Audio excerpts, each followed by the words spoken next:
Are you feeling not inspired? Are you feeling like you have to, like everything that you write is just crap? Write something and then you'll delete it because it's not good enough. Just write.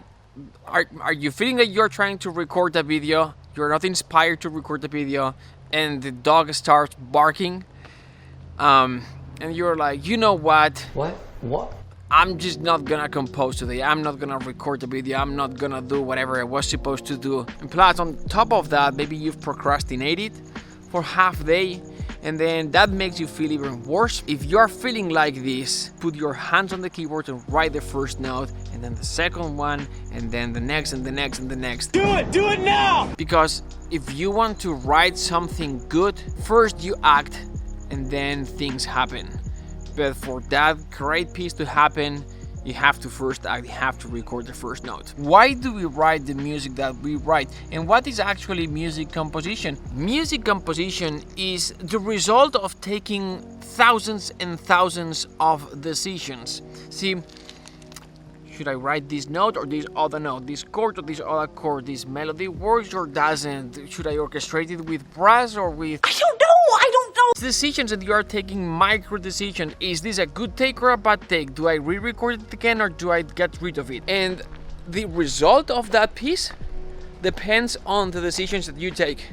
And if you are feeling good that day, most likely you're gonna take better decisions. If you are feeling like crap that day, the decisions that you're gonna take most likely, like just as an example, you have to be and feel very confident to write a very simple melody or piece of music. So why do we take the decisions that we take when we are composing? How do we decide what stays and what doesn't? It's where we put our focus. The three egos. The first ego is the internal ego. It's about you.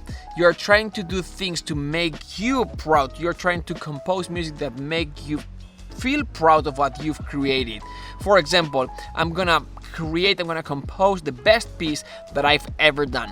And while that is good and it can force you to grow and to learn more and actually can push your boundaries, on the other hand, if that is the only force that's governing your decisions, then that can lead to the it has to be a masterpiece syndrome, and that leads to writer's block most of the times. It's getting dark, let's go back inside, but first, there's a nice light here. The second ego is the external ego. That's when you are trying to create things, to compose music, to impress your friends, to impress other composers, to impress other people. You're trying to impress someone. It's not about you, it's about them. It's the inner voice, and many times your insecurity saying, I want them to know how great of a composer I am. And we've all been there. It's getting dark, let's go inside.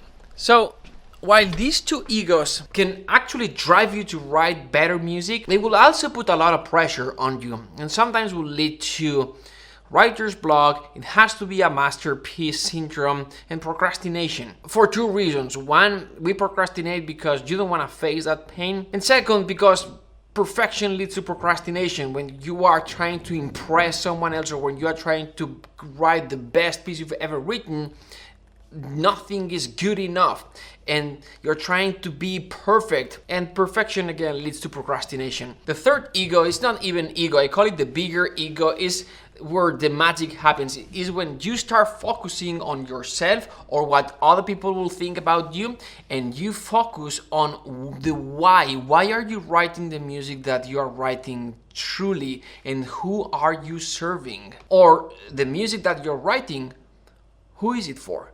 Who is it serving? So it is focusing about serving concept instead of selling. When you are trying to impress someone, you're trying to sell them on the how good of a composer you are. Or when you are trying to write your best piece ever, you're trying to sell yourself that you are good. But usually all that comes from a place of insecurity. When you instead focus on the what is the ultimate outcome? Who am I serving really? And when you do that, when your focus goes there, the decisions that you take are different. Because, like, okay, I'm writing this music. Why is this music truly for? Well, I'm writing this music for this specific scene. What does the scene need? Well, the scene needs to enhance this specific emotion, plus the music needs to make the scene move a little bit faster. Alright, here's the music that I'm gonna write. It doesn't matter if it's more complex or very simple music. It doesn't matter if it's fully orchestrated or it's just an ARP repeating one note at the beginning of each bar. It doesn't matter if it does the job, if it serves its purpose, if it's elevating the scene, which is what needs to do, then you are truly doing your job as a composer. I'm not saying by any means that you have to write simple music. Like, your goal could be, I want my music to serve this scene the best it can, but at the same way, I want to compose it in a way that inspires composers to compose the best music they can. That's a completely different approach. Still not focusing on you or your ego, still serving, but just serving two purposes at the same time. The cool thing about focusing on serving is two main benefits. First, it frees you from the it has to be a masterpiece syndrome, because if you focus on what does the music need to do for that specific scene, then if it does the job, does it really matter if it's simple or not? No, you did a good job. And the second benefit is that you are truly contributing to something bigger. Unless you're just writing music for yourself, to not show it to just for yourself, unless that very specific case, usually music is always part of something bigger. It's there to complement, to elevate, to enhance something else that the music goes with.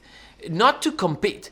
Even if it's music by itself, it's there to elevate someone else's life. If it's music for movies, it's obvious to elevate that scene. If it's music for video games, same thing. But music usually has a purpose. It doesn't have to do with you, your fame, your ego. It's not there to make you feel like you are a better composer than anyone else or that you are a good enough composer. None of that crap. And that doesn't mean that you can't have your ego or that you can't feel proud of the music that you've... None of that. But if you truly focus on serving, music can actually elevate the bigger project that the music is part to heights that it couldn't reach without it. Alright, that's all from me. I hope it was useful. Subscribe for more content like this, and I'll see you tomorrow in the next video.